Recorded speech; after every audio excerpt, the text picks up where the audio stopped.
Let's see if our St. Louis Dragons can keep the ball rolling today, coming off a Week 1 win against the Houston Texans as we play against a pair of AFC North opponents with the Browns on primetime in Week 2 and the defending Super Bowl champion Baltimore Ravens in Week 3.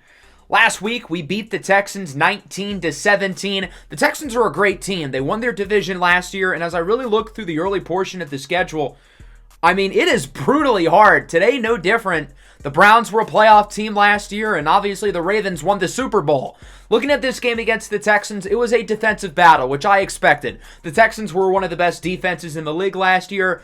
Both Puma Whitlock and C.J. Stroud had their bad moments. Stroud in particular with 3 interceptions in the second half. Puma Whitlock actually got injured early in the fourth quarter by Will Anderson, who had an unbelievable game. But luckily for us, it didn't matter because our defense was clutch. Jabril Fofana snagged 2 interceptions, including a pick 6 in the third quarter, our only touchdown in the entire game, and then the game-winning interception in the fourth quarter. And because of that, he's going to get a breakout opportunity to potentially move his development trait up from normal to star. In terms of injuries, we are fully healthy. We did not have Jamison Williams and Aaron Mayer available for Week 1, but both of them are going to be back today, meaning our receiving core is now at full strength. Obviously, J-Mo in particular being healthy is a big deal. That's going to open things up vertically for the passing game, and Arturo Modelo, who still had an unbelievable game with 8 catches for 115 yards in the first half alone. Let's take a look at the Cleveland Browns, who, going into the series, they were in a sticky spot with the Deshaun Watson contract and not a lot of draft picks, but they've been able to dig themselves out.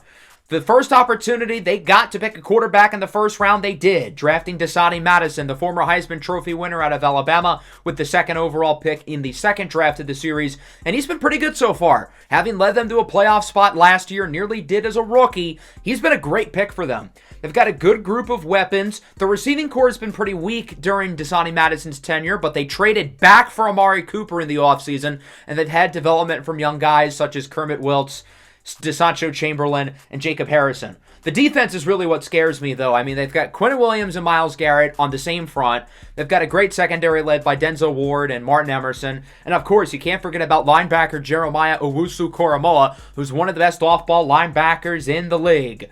So let's get this show on the road. Monday Night Football in Cleveland. The Browns set to face off against the Dragons, 2 teams who won their Week 1 games and are looking to keep the good start going and potentially improve to 2-0. And again, that's going to be vital for us with the tough stretch that we have coming up. 3 straight playoff teams to start the year. Then we play 2 interdivision games. Then we have to play against Detroit, who was also a playoff team last year. We need to be able to start on the right foot. And part of being a really good team is having a really good schedule. That's part of the fun. Let's take a look at the offense, who's going to come out on the field first, of course, led by Puma Whitlock, who did not have a awful Week 1 game, but he certainly did not play up to his standard, throwing 2 interceptions, no touchdowns, and of course got injured in the fourth quarter. So hopefully he'll be able to perform better today, but it's not going to be easy playing against another top-tier defense in Cleveland. 3rd and 1, up the middle, Modelo unable to hang on as it's broken up by the linebacker Jeremiah Targle Jr., and the Browns will get it back quickly from the 20-yard line on first down. Madison looks to throw it. Has time. He looks short. He's got an open man. That's the big tight end, David Njoku, who's been here for pretty much a decade now, gaining around 15 yards. Opening drive looking strong for Cleveland from the 48. Madison lobs it up. It's hauled in at the 17-yard line. It's Kermit Wiltz, the former Ohio State receiver, Puma Whitlock's #1 target during his final seasons with the Buckeyes. Cam Lucifer, coming off a great Week 1 game, got cooked on that play. And then Jameer Flash darts into the end zone, living up to his name. A quick start for the Browns as they get a 3-and-out on defense. They get a touchdown on offense. Not the start the Dragons were looking for, as they'll get it back, looking to rebound. Handoff to Darwin Juskins, runs into his own blocker and loses 4. Jawan Taylor got right in his way. Taylor had a rough Week 1 with Will Anderson completely dominating him. Hopefully, Taylor can get better. There's no way to go but up. 3rd and 14, it's a screen for Weaver. He gets nothing. The Dragons didn't want to try to force anything downfield, so they go for the short pass, hope they can get some blocking together, and it does not materialize. And so the Browns get it back, continuing their great start. Madison on first down. He fires for Amari Cooper, who gets it to the 39. Cooper left the Browns in the Season 1 offseason to sign with the Titans, and after 3 years there, he was traded back to the Browns in the offseason. 2nd and 3. Cam Akers loses 6. It's B.J. Ojulari who brings him down. That's Akers' first carry of the game. He is the lead runner here in Cleveland. They got him in the Nick Chubb trade a while back. 3rd and 9. Pass is incomplete, looking for Njoku. Good coverage by Owen Popo, of course, playing on the franchise tag. And the Browns would ultimately decide to punt it despite being well past the 50. Dragons back with it. Here's Jamison Williams, wide open, out of bounds at the 49-yard line. It's so good having J-Mo back. Obviously, Arturo Modelo is the star of this receiving corps, but much of the reason why this pass game is as good as it's been is because of J-Mo's ability to stretch the field vertically. 3rd down, Quinnen Williams and friends in the backfield with a sack. And through 3 drives, the Dragons have not gotten past the 50 once and have 0 points. Not ideal. They would pin the Browns back deep as Akers loses 4 more yards. That's Popo who brings him down. 2 carries, negative 10 yards for Cam Akers so far today. 3rd and 14, the Browns not trying to force the issue as it's a screen for Flash, and he loses 5 more. Trajan Blyshenden brings him down. Other than that first drive, the Dragons' defense looks quite strong as we go to the second. 3rd and inches. Juskins is stopped shy of the yard to gain by Myles Garrett. Juskins has 6 carries for negative 4 yards. Nobody's been able to run the ball today. 4th and 1. Dragons go for it in the flats. It's Isaiah Likely, who only gets 2 or 3, but that's all he needs to keep the drive going. So they pass it on 4th down, and it ends up paying off. 2nd and 10 for the 38. Puma Whitlock rolls out to the right side, looking downfield. He's got J-Mo. Likely was open as well, but J-Mo was his initial read, and he does get open, bringing it near the red zone of the 22-yard line as the Dragons are taking full advantage of their great field position. Puma fires for Arturo Modelo, his first catch of the game. He gets it to the 5. Rough start today for Modelo. He's had a couple of drops, and that's been the one issue with him. The guy is an unbelievable route runner. He's great after the catch, but the hands are a little inconsistent. 2nd and goal. The rookie, Milan Santa, is in for his first career NFL touchdown. It's also the first touchdown for our offense this year, period. It took us over 5 quarters, but finally, the offense scores a touchdown, and this game is tied at 7. 3rd and 8. Madison goes back to the screen. It's Jameer Flash, and he does not get the first down. Big tackle by Devin White. That was a close one there, and the Dragons' defense has 3 or 4 stops in a row now after that opening drive. 3rd and 1, pitch to the outside. Here's Juskins with blocks with a nice run to the 15-yard line. Big play for Juskins, who's had a pretty rough game. Juskins started last week slow, but he was key down the stretch. 3rd and 1, Puma looking, it's caught for a score. It's Modelo time. Arturo Modelo with his first touchdown of the year, first of presumably many. He scored 15 receiving touchdowns last year and is on the board here to put the Dragons ahead for the first time today, 14-17. And for the first time this year, the offense looks in sync. The Browns put everybody in motion here on 3rd and 9 from the 26. Madison looks to throw it. Looking downfield, and it is caught! And Njoku gets by Hooker, breaks the tackle from Saluni, and he's in for a 74-yard score. What a play for the Browns to flip the momentum on its head, and this game is tied at 14. Everything was going well for the Dragons, but they allow a big 3rd and pretty long passing play to tie the game.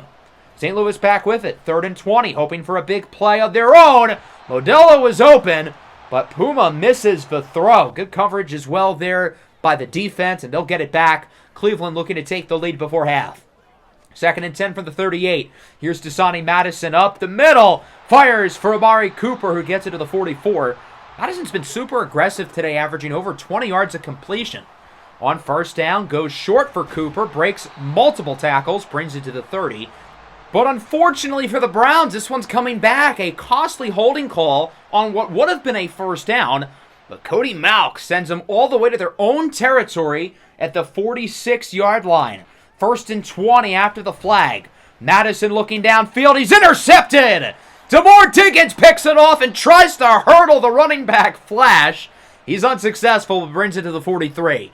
Big turnover by Diggins, and the Dragons coming off a game where they picked off C.J. Stroud 3 times, get another one here. Diggins had 6 interceptions a year ago and gets one here. Isaiah Likely to the 42-yard line. Nice play there. Puma Whitlock off to a good start on this drive. As on first down, it's a play action, and Puma Whitlock is sacked by Williamson Wilson, the reigning AFC Defensive Rookie of the Year, for a loss of 8. 3rd and 20 now. The Dragons are going to look short. Just try to get some more yardage here and bring him into field goal range as Weaver gets 8. The Dragons are going to run the clock all the way to 2 seconds and bring the field goal team out. It's a 61-yarder for Dicker, and it's no good. It had the accuracy, but it was just short. And that'll wrap up the first half. We're tied at 14 in Puma Whitlock's homecoming game. This is his first NFL game in the state of Ohio, after, of course, an illustrious career at The Ohio State University. Let's take a look at our halftime report around the rest of the league. Our NFC West divisional foes went 1-2 this week, so I guess that's a win. Seattle beat Green Bay, which I guess is kind of the given. Green Bay was obviously awful last year. But the Saints beat the 49ers, and the Steelers, led by rookie quarterback Ty Poland, who's off to a really good start, they end up beating the Rams. As we go into the second half, I think it's pretty obvious that we can say the offense has been a lot better today than it was against Houston. I still really want to get some more consistency in the passing game, especially in the short to intermediate area of the field, since Puma Whitlock has to throw it out super quickly with the pass protection not looking too hot so far this year. And then defensively, the Browns have been able to stretch the field vertically. We have to eliminate the big plays and make them look to dump it off. Madison starts the third quarter strong as he finds Amari Cooper, coming off a really strong first half, and he brings it to the 41. Now at the 49-yard line, 2nd down and 2. Madison will go for an RPO. Back to Cooper, gets a nice block from Kermit Wiltz, and he brings it to the 39-yard line. The Browns are already off to a good start here. Their offense has been a lot better than Houston's was as well last week, but they have a 3rd and 10 here, not really in firm field goal range, as it's a short throw for the running back, Cam Akers, who gets the first, and he brings it to the 20-yard line. Unfortunately, though, for the Browns, Njoku is hurt, but they still get 19 yards, and unless they turn the ball over, they at minimum should get 3, which would put them on top. 2nd and 10 now, up the middle. Amari Cooper is able to kind of roll forward for some extra yardage. He brings it to the 10 for a first down. Browns are having some trouble punching it in, though, on the goal line. 3rd and goal at the 1. Play action. Madison sacked. Samasoni Saluni brings him down, and Madison is dinged up. He's not going to go to the locker room. It doesn't look like a serious injury. He's grabbing at his non-throwing shoulder. I think he's going to be able to return to the game, but maybe not immediately. Kick is good for the Browns as it's 17-14. Cleveland with 10 points unanswered as they take the lead. Dragons back with it on their first drive of the third quarter. Puma Whitlock has Isaiah Likely for a first down, and Likely gets it to the 43-yard line. Puma only has 158 passing yards despite 20 completions. Again, the name of the game has been the short passing game because he hasn't had much time to throw. Good run there by Darwin Juskin for the first down to the 36-yard line. Juskins has gotten off to another quiet start today, but that was a really nice run. Following play, short throw caught by Griffin Weaver III, and he's out of bounds at the 18-yard line. Good play there for the Dragons, who are quickly in the red zone, but they have a 3rd down of their own. 3rd and 6 at the 14.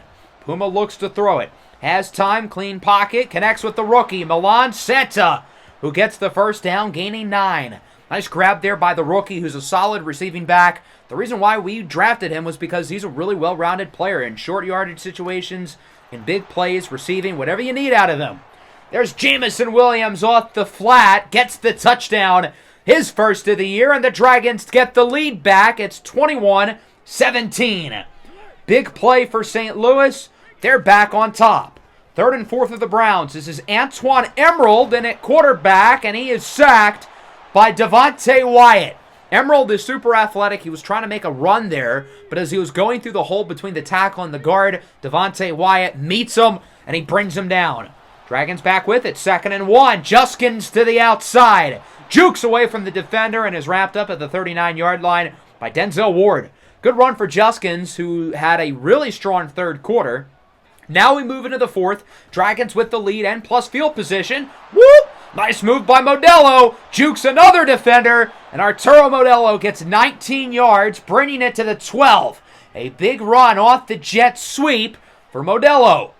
From the 12 now, following play, Puma goes short. It's Milan Santa. Juke move. He's in for a score. The rookie, Milan Santa, scores his first rushing and receiving touchdowns today against the Browns. And the Dragons lead 28-17 with Antoine Emerald still in the game for the Browns. 3rd and 2. Emerald goes short, and it's broken up. Jacob Harrison Jr., the intended target, the former Biletnikoff winner out of Central Michigan University. 2nd and inches. It's an RPO. Jamison Williams showing off his speed as he brings it all the way to the 48-yard line. The great thing with JMO is he can just outrun everybody, and once he gets a couple blocks, he can turn anything into a big play. 3rd and 5. Puma under a ton of pressure, hoping Likely stays open, and he hangs on for the first down. What a throw by Puma Whitlock under a ton of pressure. Has Likely open to keep the chains moving. 3rd and 10, another RPO. Modelo this time, and he gets nothing. Martin Emerson reads the play perfectly. The Dragons have to punt it as the Browns get it back with Dasani Madison returning to the game. They couldn't do anything with Emerald at quarterback. They're going to need Madison to make the comeback here. It's now or never. 3rd and 7, Jameer Flash up the middle, gets lit up, but not before bringing it to the 42-yard line. Big hit there by Saluni, who injured Madison earlier in the game. On 1st down up the middle, it's Jacob Harrison Jr., who gets it to the 46-yard line, and the Browns' offense is looking solid here. Madison's relied on the vertical passing game today, but he's going short here a lot on this drive, and it's working. Again, for Amari Cooper, who annihilates Saluni, jukes away from another defender, and he's gone! 46-yard touchdown for Amari Cooper, and the Browns make it a one-score game. Now they're going to go for 2, look to make the deficit down to 3. Handoff for Akers, and he does not get it. Tackled from behind by Trenton Simpson. And so the defense stops them, but the Browns still score, and they're still only down by 5. Big drive here for the offense, looking to chew some clock. 3rd and 3, handoff to the rookie Santa, and he does not get it. The Browns get the stop. The Dragons are going to punt the ball. You'd be foolish to go for it in your own territory. And so Cleveland now has a chance to win with 1:23 left on the clock and a timeout. 3rd and 2, there's Kermit Wiltz with the first down. He brings it to the 36-yard line. Only 42 seconds now. Browns still have that timeout. 3rd and 1. Here's Madison under pressure, nearly sacked by Diggins, and he throws it away. And the game comes down to this. 4th and 1. The 2-0 season on the line for both teams here, as it's going to be a run with Akers, and he does get the first down. And the Browns, I would assume, are going to call their timeout. No, they're not. They're going to hold on to it still. They wanted to make sure they got the first down, though, by going with the run, as it's now 2nd and 10, 16 seconds, still a timeout. Pass is caught. I don't know why they're going short, basically forcing themselves to use a timeout. After an incompletion on 3rd down, it's now 4th and 3 with 4 seconds left, and thus the game on the line. Obviously, the Browns are going to go for the Hail Mary. For all the marbles, it's tipped and dropped! Jacob Harrison had it right in his hands! The Browns could have won the game, but Jacob Harrison Jr., who's got some of the best hands in the NFL, drops the tipped Hail Mary, and the Dragons survive. Wow! We should have had that game won. We were up by 11, and we nearly blew it, but we hang on right at the end with a dropped Hail Mary touchdown by Jacob Harrison. This is payback for when Isaiah Likely dropped a tipped Hail Mary back in Season 3 against the Steelers. Now we're even, EA. Man, that was a close one. We got lucky there, but overall a pretty good game for the offense and the defense. Puma Whitlock couldn't really play his game today because of the lack of pass protection, but overall he was really good. 3 touchdowns, he avoided mistakes. He just didn't have many big plays because he didn't have time to throw it.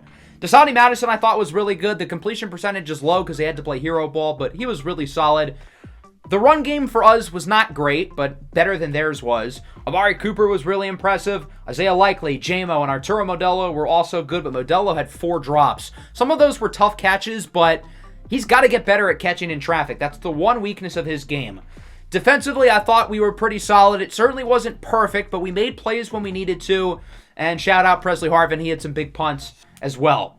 Unfortunately, Jabril Fofana had a pretty quiet game. I wanted to get him out there, especially late, but unfortunately we did not complete the breakout challenge, and thus he will not go up in development trait. We do have a new injury, and it's a pretty big one. BJ Ojulari, broken ribs, will miss the next 3 games. He missed some time last year, so this certainly is not ideal. Nnamdi Sanaga is going to be our main edge number 2, and we might see a little bit of the rookie, Cohen Della Vienna. As for the players of the week, Bijan Robinson, Draymond Jones with 4 sacks, Lamar Jackson, who we're about to play against, and former Dragon, Darnell Savage. That'll bring us into week 3 with the defending Super Bowl champion Baltimore Ravens coming to town. And the first thing you got to think about with the Ravens is how the hell you're going to stop Lamar Jackson.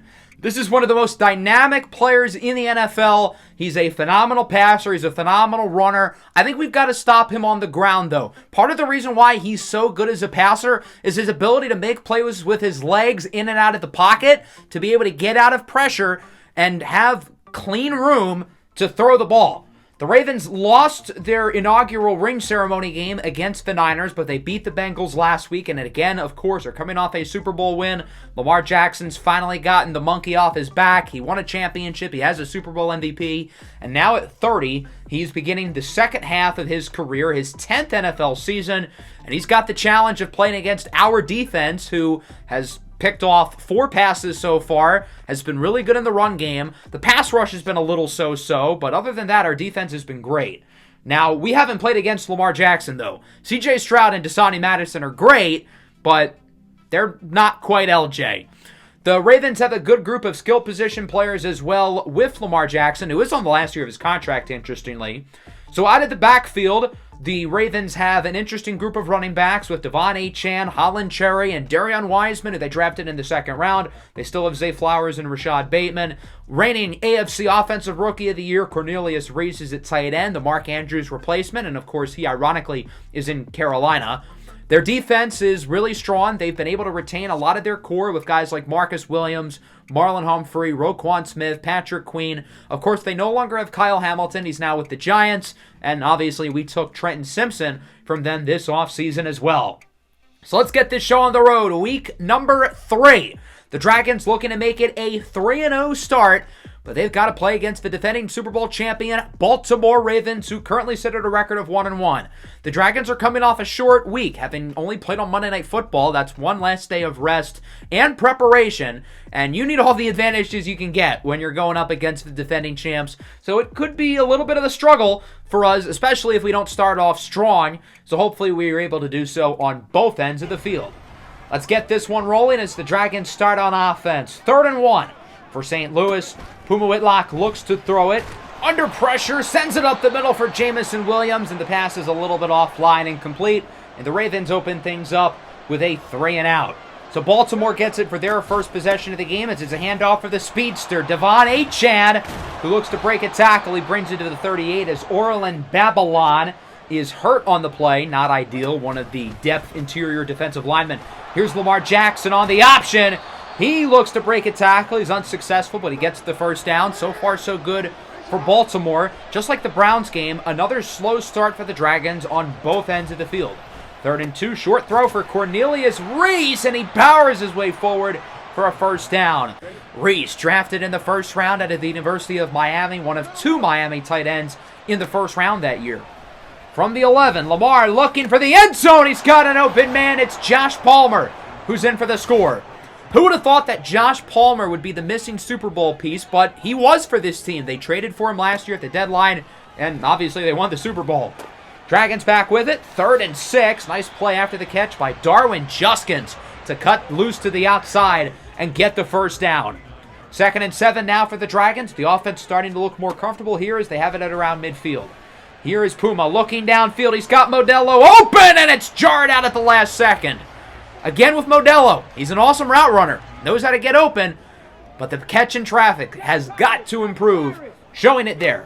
3rd and 7 now. Puma looking short. He's got Griffin Weaver, who's able to get the first down out of the slot, bringing it to the 39. So the Modelo drop proves to not be that big of a deal, it looks like, as the Dragons' offense is responding just fine. 3rd and 7. Puma looking downfield. It's J-Mo who lays out for it, bounces up off the ground, and he gets the first down to the 4. Now into the second quarter, the Dragons are having some trouble punching it in. Red zone offense was the issue with this team last year, but they do it here on 3rd and goal. It's Darwin Juskins with the score, his first touchdown of the year, and this game is tied at 7. Good drive here by St. Louis to respond and put themselves on the board as the Ravens have it back. 3rd down and 8. Here's Lamar Jackson. Clean pocket. Now all of a sudden he's under pressure and he's sacked. It looked like that was Devontae Wyatt who led the way. Wyatt has been this team's best pass rusher this year, even more so than Simeon Bonnet. 3rd and 5 up the middle. Modelo wide open, weaving his way through traffic to get the first down, bringing it to the 39-yard line. Now it's a 3rd and 6. Puma Whitlock's calling for an audible, switching some routes as again he looks to throw it. Puma's under some pressure, rolls out to the right, hoping somebody can get open. That's not going to be the case, and he's unable to outrun the speedy edge rusher Odafe Owe as he only gets a yard. Ravens back with it, 1st and 25. Darian Wiseman loses 2. Cam Lucifer and Mamadou Diaby bring him down. The Ravens were called for 2 early penalties on the drive, hence why they're backed up all the way here. They just have to try to run the ball as Wiseman's nearly tackled in the end zone. He does get positive yardage, but Cornelius Reese, the tight end, is hurt. That's a big loss. He's one of the key cogs of this offense and was a big reason why this team won the Super Bowl last year. So that'll force a punt. Dragons get it back with great field position. Puma's under a ton of pressure on the blitz as he gets it to J-Mo, celebrating at the 20. He thought he could showboat early and still score. Well, sure enough, he was wrong. Marlon Humphrey ends up tracking him down at around the 7. 2nd and goal now from the 2. Puma looks to throw it. He's got J-Mo who drags the feet in. Don't worry, Jamison Williams fantasy owners. You'll still get your touchdown. J-Mo with his 2nd score of the year. And the Dragons take their first lead of the game. It's 14-7. Ravens back with it. They're going to run the ball on 3rd and 10 as Achane only gets 2. He's wrapped up by Nandi Sanaga, who of course is starting today with the injury to B.J. Ojulari. And the Dragons get it back, looking to add to the lead. 3rd and 3. They're going to run the ball, and it works. Milan Santa on the draw gets it to the 44. The Dragons were looking to catch the Ravens off guard, and that they did. 3rd down and 6 now. Puma looks to throw it, looking for the former Raven Isaiah Likely, who gets it to the 40 as the Dragons call their 2nd timeout. They still have one in their back pocket, along with 40 seconds or so on the clock. From the 40-yard line, Puma looks to throw it. He has time, looking for the sideline. Modelo comes down with it to the 29, as now Justin Matabuike is a little dinged up. 3rd and 6, down to 11 seconds, still with the timeout. Puma on the run, looking to throw it for Likely, who gets tripped. I know that was a hard ball to catch, but he got tripped as the ball was coming. DPI much? Maybe? I don't know. I feel like you could argue there should have been a call. Nonetheless, the Dragons are going to make it a 2-score game as the 42-yard field goal by Cameron Dicker, the kicker, is good. And so it is 17-7 going into halftime. Really strong first half here for the Dragons against a great team here in Baltimore. The offense has been solid. The run game has been the best it's looked, which doesn't really say much, but still, it looks better than it was over the first 2 weeks, and the passing game's been pretty solid as well. Let's take a look at our halftime report around the league. We'll start in San Francisco. Currently, it's Johnny Gordon and the Packers who have the lead with this touchdown by Jaden Reed. If the Packers win, they'll move up to 2-1. Maybe they were right to not pick a quarterback number 1 overall in this year's draft. In New Orleans, we've got a blowout, but maybe not how we would have expected. The Saints in Caligan October, dominating the Atlanta Falcons. And finally, in the Big D, whoa, pause, it's all Dallas. Dak Prescott and the Cowboys dominating the Raiders so far, although I will point out Kyler Murray's gotten off to a great start with the Raiders, despite the fact that they drafted a quarterback, Irwin Dundee, in the first round of the draft. As we move into the second half, again, the focus is on the short passing game because, again, the tackle play has not been very good. And then defensively, the Ravens are pretty much exclusively throwing the ball short. Lamar Jackson is 6 of 9, nice, with only 33 passing yards. As we move into the third quarter, Lamar's got Rashad Bateman open down the field, who brings it to the 48-yard line. Nice play there for Bateman, as now it's a 3rd and 4 for the Ravens. Lamar looks to throw it up the middle. Nice catch. That'll go for a first down for the backup tight end, Kenny Yeboah, who's going to be the man the rest of the way with Cornelius Reese's injury. Following play, Lamar has time in the pocket. Now he has rushing room and a lot of it. Lamar Jackson gets 24, and the Ravens bringing in the red zone to the 10. Big run by Lamar, but now it's a 3rd and goal. The Ravens unable to do anything on 1st or 2nd down as Lamar's pass is intercepted. Cam Lucifer comes flying in to snag the ball out of the air as he picks it off, his first of the year. What a play there by Cam Lucifer, who's been, for the most part, really good this year. He's a couple of big catches, but has been really steady in coverage. Now he forces the turnover, and the Dragons get it back up by 10.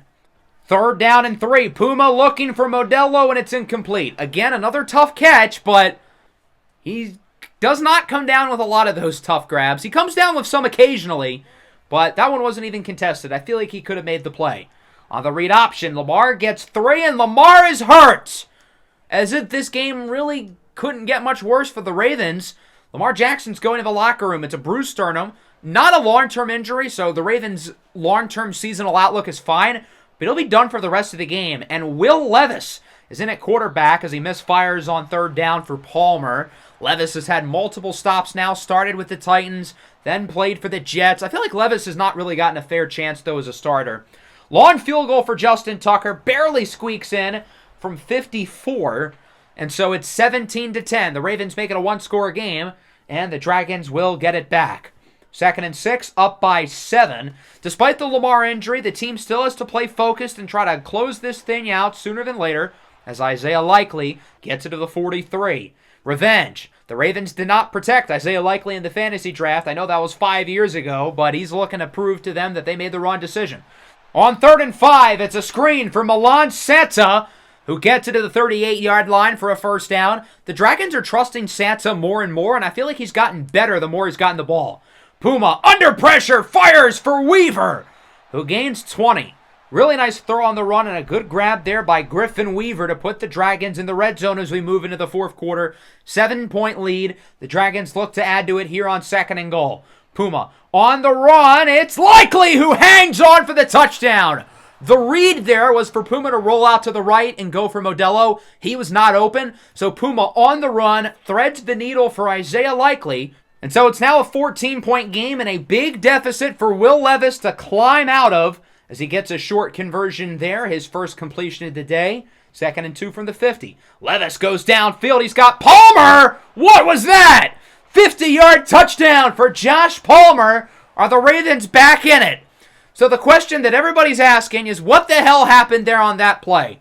So Samasoni Saluni was obviously trying to tackle him, but instead, he runs into his own teammate, Ryan Nada.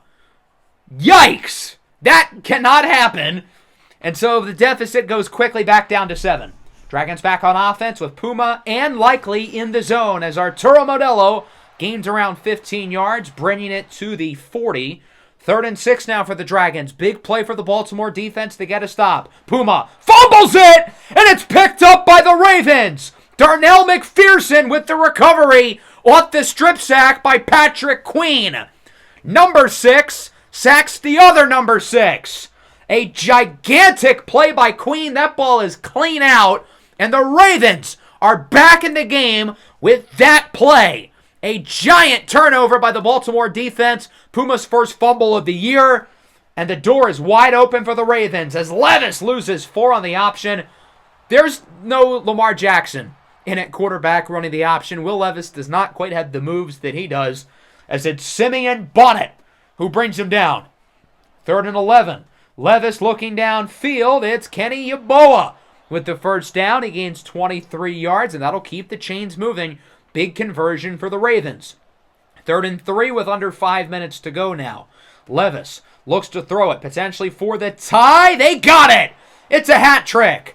Joshua Palmer with his 3rd receiving touchdown of the game. He's caught 1 from Lamar, 2 from Levis, and the Ravens tie it at 24. A big stretch here for Baltimore. They were down 24-10 not too long ago, but the backup quarterback, Will Levis, has led 2 huge drives to tie the game. And St. Louis gets it back. 2nd and 9. Puma looks to go short. It's intercepted! Xavion Proctor picks it off. He's gone! The Ravens take the lead. What is happening? Puma wanted to go short there for Griffin Weaver, thinking he was going to be open, but unfortunately for him, the corner on the outside was playing zone, and Proctor was close enough to the ball where he's able to make a big play. Modelo was possibly going to be open deep downfield, but Puma just wanted to go short there. And obviously, I mean, it's pretty fair to say that read was a really bad one. And the Ravens take the lead. 21 points over the last few minutes for Baltimore. And the Dragons are now trailing. The offense has got to do something quick as Juskins gets the first down. David Ojabo is hurt on the play for the Ravens. 2nd and 8. Here's Puma Whitlock. Goes short for Weaver, who has a first and more. Down the sideline to the 37. Wrapped up by Roquan Smith. The Dragons are close to field goal range, but field goal means nothing. We need 7 or 8. Who knows? 2nd and 6 with under 3 to go now from the 32. Puma calls for an audible. Looks to throw it up the middle. It's Jamison Williams to the 25. Good play there for the Dragons.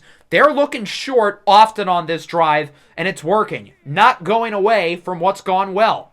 2nd and 3. Puma goes short for Santa. He gets another first down.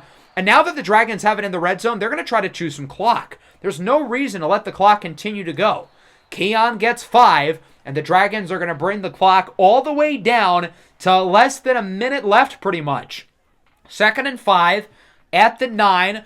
Puma looks to throw it. He has open rushing room, and that's perfect. He gets it to the 2-yard line, so he gets the first down. The Dragons are going to have 3 chances here with 3 timeouts to score, and they can milk as much clock here on first down.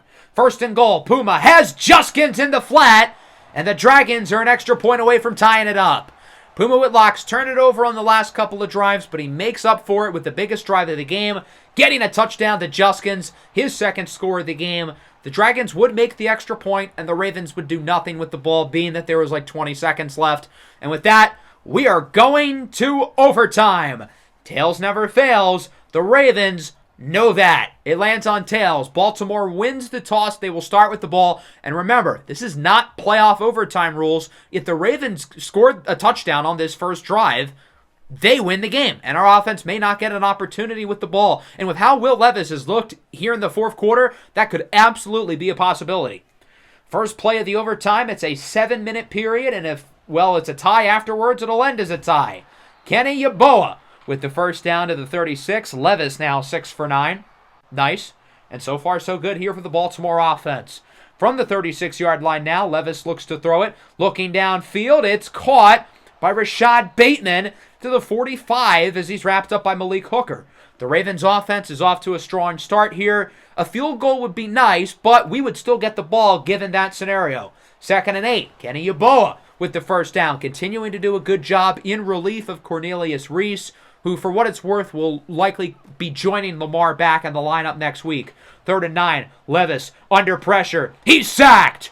Owen Popo is there along with Nnamdi Sanaga for half a sack each. What a big play there for the Dragons, and they're going to force a punt. The defense comes up clutch, and now the offense will get an opportunity to win the game, but it's not going to be easy. Pinned back at the 6. We got to worry about the possibility of a safety. We can't have Puma running around because if he makes a mistake, he could get sacked in the end zone. 3rd and 8. Look at all this room. There's nobody near him. Puma Whitlock down the field. Gets it to the 39. A gain of over 50 on the ground for Puma. And the Dragons just got to get in field goal range, and that's not going to help. Milan Santa loses 3. Lapped up by Ladarius Winston, the first-round defensive tackle out of Georgia. 3rd and 13 from the 42. Puma looking downfield for J-Mo, and it's broken up. Marlon Humphrey makes a play on the ball along with shifts. So what did the Dragons do on 4th and 13? 59-yard field goal or punt it. We originally sent the field goal unit out on the field, but we decided to change our mind and punt it. Cameron Dicker missed a 61-yarder against Cleveland last week because the kick was short. If Dicker misses here, we probably lose the game. The Ravens need 20 yards and a field goal with the best kicker in NFL history. This way, we can pin them back deep, and Presley Harvin does just that. It's down at the 9. I trust the defense to hopefully get a stop, and at bare minimum, we get the tie, which is a lot better than getting the loss. Here's Devon Achane on the first play of the drive, jukes by Hooker, and gets it to the 40, and the Ravens get most of the yardage right away. So it's like we missed the field goal anyway. So in hindsight, maybe that was the wrong decision to punt it. 2nd and 9. Ravens in no hurry. They're just running the ball casually as Achane gets 2. It's now 3rd and 7. They're still in no rush. They're letting this clock go. There's less than 30 seconds left. Levis looks to throw it. Under pressure. He's sacked by Devontae Wyatt. As the Dragons call a timeout with 21 seconds, they would get the ball back with around 12 seconds off the punt and 1 timeout. So basically our best chance of winning is like a big play and a field goal or something, and that's not going to happen. The pass is incomplete. It's now 3rd and 10 with 3 seconds. We've just got to go for the end zone. We could kneel the clock out, but I trust Puma not to do anything completely stupid, so we're going to try to go for the win here, but not in Hail Mary formation. 3rd and 10. Puma on the run looking for J-Mo, and he's hit as he throws. Incomplete. I think there's a chance that J-Mo could have been open, and if he gets the ball, he's 100% outrunning everybody. So with that, the game is over, and the Dragons' undefeated season is still alive, but we don't get the win. We tie the Ravens 31-31, our 3rd tie in the last 4 years. We seem to be accustomed to this. Obviously, this was a pretty weird game. We had the lead for most of it. Lamar Jackson gets hurt. Will Levis comes in and plays really well. Puma Whitlock with 2 costly turnovers, but a big drive to tie it. And then nobody scores in overtime. What a weird game. Puma Whitlock individually was pretty good early on. I'm not going to give him a ton of slack for the fumble, but the interception, man, that was just brutal. Again, only 6 yards per attempt because, once again, the offensive tackles have been a train wreck. Ojabo and Owe sent plenty of pressure today. Lamar Jackson was pretty ineffective, which makes Will Levis's performance all the more surprising. He was incredible. On the ground, Devon Achane was pretty solid. Juskins was decent, so was Milan Santa. Juskins dislocated his shoulder in overtime. J-Mo was pretty good. Modelo was pretty good. Joshua Palmer scores 3 times. I was impressed with Kenny Yeboah as well. And then defensively, overall, some good, especially early in the game, and some bad as well. Shout out Devontae Wyatt. He continues to be an animal. Simeon Bonnet, meanwhile, has been kind of a non-factor as a pass rusher. Only 1 sack this year, and he hasn't had a ton of pressures. The Zazavion Proctor interception, of course, a big one. And then the decision not to kick with Cameron Dicker may have costed us the win, or it may have saved us from the loss. I guess we'll never know. Even though we didn't lose this game, a tie feels like a glorified loss in the NFL, especially when it's a game we should have won. We were up by 14. They had their backup quarterback, and, well, we kind of blew it. Let's take a look at the results around the rest of the NFL. As for the players of the week, we've got Dak Prescott, Chauncey Gardner-Johnson, and a pair of Jaguar #1 picks with Trevor Lawrence and Trayvon Walker. That'll wrap up the episode. Next time around, we're either going to have a doubleheader or a prospect profile. Haven't yet decided. Make sure to leave a like and subscribe to the channel if you are new.